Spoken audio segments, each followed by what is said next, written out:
kulan maanta magaalada muqdisho ay ku yeesheen odayaasha dhaqanka Soomaaliyeed ayaa waxay baaq ka soo saareen dhibaatooyin iyo tacadiyo la sheegay in ay geysteen hoggaanka nabadgelyada gobolka Afdheer iyo kan degmada Jarati ee dowlad deegaanka Soomaalida iyo barakicinta dadkii deganaa oo meelihii ay deganaayeen la dejiyey dad kale sida wararku ay sheegayaan. Kulankan ayaa waxaa ka qayb galay ugaasyo wabaro hoggaanka dhaqanka Soomaalida iyo xubno kale.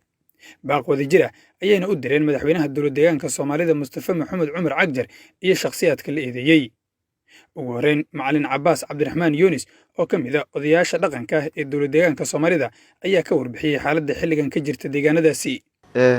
meeshan degmadan Jarati la yiraahdaa saddex jiha bay leedahay. saddex jidana soo gasha. saddexda jidoo soo gasha jid maxaa degan odaageenka degan. jidna maxaa degan dirta degan. jidna maxaa degan qabiilka la yiraahdo Beegdisla.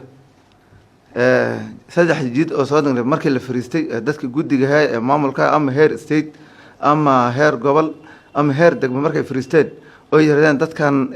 aan rarayna on ku rarayna dad kale hageen dejina intoodii kale deegaanka degnay nin walba iska diiday. sidaa daraadeed maamulka meeshii joogay gudoomiyihii gobolka gudoomiyihii degmada ragga kale amniga waxay isla qaateen dadka meesha degan in la raro dadka degnaay lagu dul dejiyo si xoog ahna loogu dejiyo. haddii ay arrinta dhacday baabuurtii dadka lagu raray sida iyadoo madaxweyne la galbinahay ciidanna gadaal laga dhigay ciidan hore laga dhigay dadka meesha markii la geeyay dadka shacabka ku qamaamay. haddii ay ku qamaameen waxa looga jawaabay xabad yaa looga jawaabay dadka xabadda dadka ku ridayna waa ciidanka sheeganahaya dowladda maleeshiyaadka. qaar ka mid ah odayaashii iyo waxgaradkii kulanka ka qayb galay ayaa sheegay in loo baahan yahay in la joojiyo dhibaatooyinka ka dhanka ah dadka rayidka isla markaana madaxweynaha dowlad deegaanka Soomaalida Mustafa Maxamed Cumar Cagjar ay ugu baaqayaan in uu si degdeg ah u soo farageliyo cabashada iyo dhibaatooyinka ka jira tuulooyinka hoostaga degmada Jarati ee dowlad deegaanka Soomaalida. waxaan rabnaa inaan ku cadayno ama ku muujino dhibaato ka jirta giilka shanaad qaasatan gobolka Afdheer magaalada Jarati. meeshaas waxaan ugu soo laalaabtay in badan in dhibaato ka jirto dhibaatadaasuna ay tahay dhibaato lagu beegsanayo dad gaar ah oo deegaanka ah. dadkaas waa Gugundhabe waa Baadicadde waa nimanka la yiraahdo Beegdisle Tagaale. marka arrintaas waxaan ugu baaqaynaa maamulka degmada ama midka gobolka ama guud ahaan giilka shanaad oo ugu sarreysiinayno madaxda ka talisa sida Mustafa Cagjar oo kaleeto in dhibaatadaas la xalliyo. dhibaatadaas waa dhibaato abtirsiina leh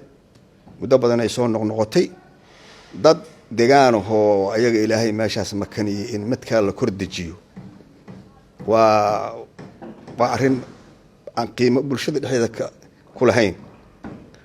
waa beegsi oo mataqaanaa cunsuriyad xambaarsan wax fiican ma ahan. marka waxaan mar koobaad iyo mar labaad ku baaqaynaa mushkiladda in la xalliyo madaxweynuhu xalliyo maamulka gobolka xalliyo maamulka degmada xalliyo. waxaan leenahay arrintaasi waa dulmi waa arrin baadil ah xaq iyo baadilna ma sinna. dadka mas-uuliyadda iska leh ee ugu horeeya madaxweynaha dowlad deegaanka iyo guddoomiyaha gobolka iyo nimanka qaabilsan hoggaanka nabadgelyada waxaan faraynaa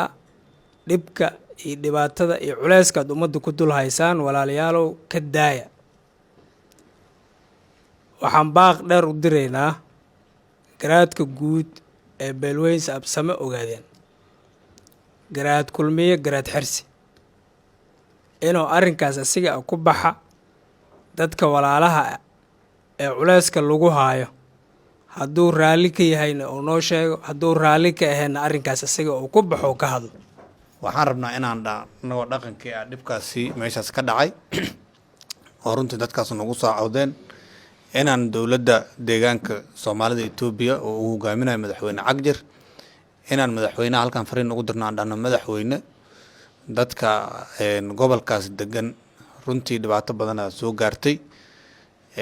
anagoo dhaqankiisa nahay adigana aad madaxweynihiisa aad tahay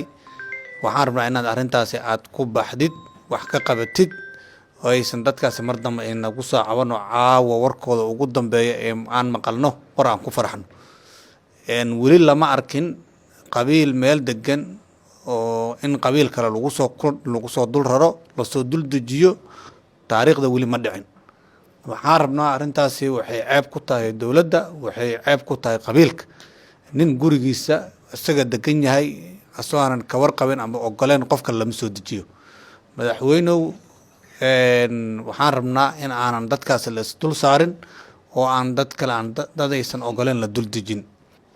maamulka Soomaalida ee madaxweyne Mustafa Cagjar uu madaxda ka yahay iyo salaadiinta beesha ogaadeen walaalayaal annagoo beesha hawiye ah waxaan idin soo gudbinaynaa cabasho ka jirta deegaankaas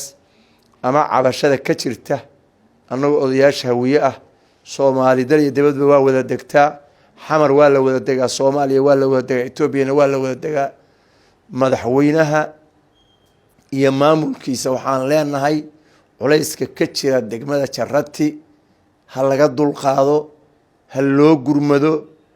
madaxweyne Mustafa waxaan leenahay Soomaali wanaag ku maamul adigu kullayba wax kasto dhaca kama warqabtid laakiin cabashada odayaashu soo gudbinayaan hawiye waa cabasho ku timid dhaawac baa ka jira colaada meeshaas ka jirta nimankii hawiye waxayna leeyihiin waxaa u soo gudba maamulkii oo ciidamadii dawladda iyo shaatigii dawladda iyo dariskii dawladda iyo xoogii dawladda intaba wata waxaana la rabaa in la dul dego walaalayaal hanala ka daayo ogaadeen meel u degayahaba wanaaga nagala dhaxaya waxaa la yiri adoo wanaag raba xumaan far lama saaro ogaadeenoo wanaaga nagala ka dhaxaya hadda Soomaaliya degantiin iyo hadda Itoobiya degantiin wanaaga idyahaynaa wanaaga nagala ka dhaxaya adinkana waxaan rajaynaynaa wanaagaas oo kale inaad nagu dhaqi doontaan nagu maamuli doontaan Maxamed Idle Universal TV Muqdisho